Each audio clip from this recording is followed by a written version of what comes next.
These are the three things that kept me stuck for so long as a blocked artist. And a blocked artist is just, in my opinion, most people are a blocked artist. I interact with so many people through my job of doing paint parties, and I see so many different things. Watching people create is a window into people's soul, in my opinion. And so, what I've learned over the 10 years of doing my job of teaching paint parties is that most people are actually super creative, but they have a mentality and a belief system that is the exact opposite. And it's really devastating to see. And I see it with young, old, just everybody. It doesn't matter who you are, where your background is. And what I'm here to tell you is that if you're a human being on earth, you were created to create. We are all creative. Human beings are artists. Your art and your creativity might find a different form than painting, but you are creative nonetheless. And that, again, that might take a different form. But what I notice is that our creativity does take many forms as far as like how that's going to come out. But we all have the creativity within us. And what I love about painting is that it's a fun way to take what's in your mind and imagine what's in your imagination and make it real. That's why most forms of art or any kind of creativity, so like even people who do city planning, for example, like say you're going to plan a city, a lot of times that's like drawn out first. You create, people will paint it, draw it, whatever. You have a storyboard.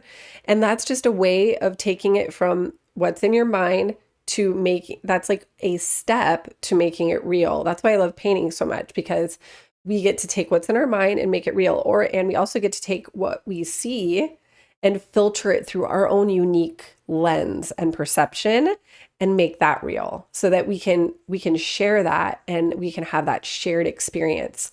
So again, again, most people, everybody actually are creative, right? And most people are blocked creatives. And the three things that kept me, that really just the ways that you would know that you are this, that this is you, are you a blocked creative person? The first thing is that, do you find yourself doing anything you can to avoid doing whatever it is that you are called to do creatively? So like say you really love to paint, or you really, I'm just using painting as an example because that's what I love to do. Or you really love music. You love to make music. You want to make music, or you want to make a movie, or you want to start a business. That's a creative thing. Creativity, starting a business. That's something that you're taking your imagination, your idea, and making it real. So, but you keep avoiding it. And these are three ways you can be avoiding your creativity. One, do you find yourself just scrolling on the internet, like sitting there scrolling, looking at stuff, looking at other people do the things you want to do. And then that will even fuel your justification for why you shouldn't do what you want to do. Like, oh, well, they're already doing it. So, well, they can already paint so good. So why should I? Or they started that business. So why should I? It's already a business. But only you can do it the way you came to do it. So I'm just going to say, like, that's an excuse. It's not based in reality, and it's just keeping you from doing the thing. So that's number one. Do you find yourself just scrolling and like maybe watching other people do the things you want to do, but yet you're not doing it? You're not actually taking any action steps towards that. Number two, you might find yourself feeling extremely anxious, insomnia, depression, anxiety. All of those symptoms just are a underlying sign of blocked creativity because you're not getting it out. If you were so busy doing the thing that you felt called to do creatively, you would not have time to be depressed. You would be so excited and busy doing what you came here to do that you wouldn't feel that way. And I'm not saying that it isn't real. I think that it's very real. The feelings you're feeling are so real. It's just that it might not be why you think it is. In my opinion, it's because you're not doing what you came here to do. You're not fulfilling your creative calling. Okay. So if you actually listened to that like little voice that was like, oh, do the thing, do this, do that. Like you get an idea. Don't just let it pass. Do it. go figure out how to do it. You can figure it out. Trust me, I figured a lot of crazy stuff out that I didn't think I could do, but I just did it because I knew that if I continued to avoid, I would feel more anxious, more depressed. And I was there too. Believe me, I was there. So I know. And now that I'm doing the thing, I'm creating, I'm constantly creating. I know now that the answer is to create more.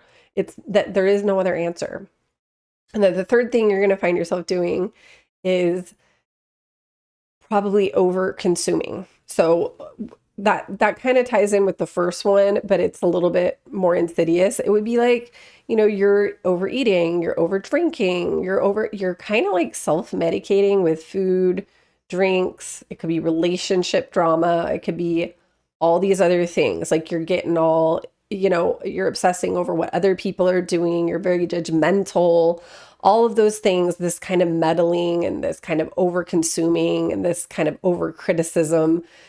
This whole kind of vibe is really a huge indicator that you're not answering your creative call and that you are, in fact, a blocked artist, a blocked creative person. 75% of people say they wish they were more creative. That's a lot. That's way more than half. That's a lot of people.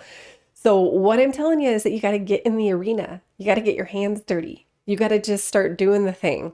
Not only will you be less judgmental, less anxious, all the negative things in your life can be solved by creating more. That's why I say, just paint more. Let's paint. Let's do it.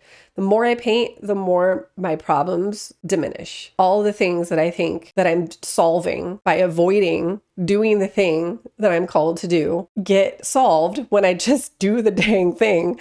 So again, if you have a desire to paint and you're avoiding it and because you think that you're too busy to paint, it's like you're actually just avoiding the thing that's going to give you the freedom that you don't have by avoiding the thing that you're supposed to be doing. And I know we've all been tricked and told that we're not good enough, that we need to do the safe thing and all these things. And I'm not saying that to just like throw caution to the wind and just dive in and go, whatever. I mean, if you feel called to do that and like you feel safe to do that, do what you got to do. But I'm saying there's lots of ways you can work in the work of creativity without sacrificing the other things that you think are important. I'm not saying quit your 9-to-5 job. I'm not saying any of those things. I'm saying instead of doom scrolling, do the work of your creativity. Instead of looking at other people do what you want to do, you do it. Instead of overeating, over drinking, over consuming, judging other people, take that time and energy that you spend doing that and do your creative work. Do the work. Do the creative work. Do it. Just do it. Do it when you're tired. Do it when you're not inspired. Do it when you're sick. Do it when, they're trimming the trees outside. Do it no matter what. Commit.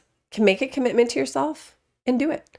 And those are the three things. If you can recognize yourself doing those things, and then when you catch yourself, you go, oh, the answer is to do the creative thing. If I want to solve this drama, then I will do the creative thing. I hope this helps. I just want you to do it. I want you to live in your purpose, and I want you to feel more joyful. And I want you to create what you came here to create.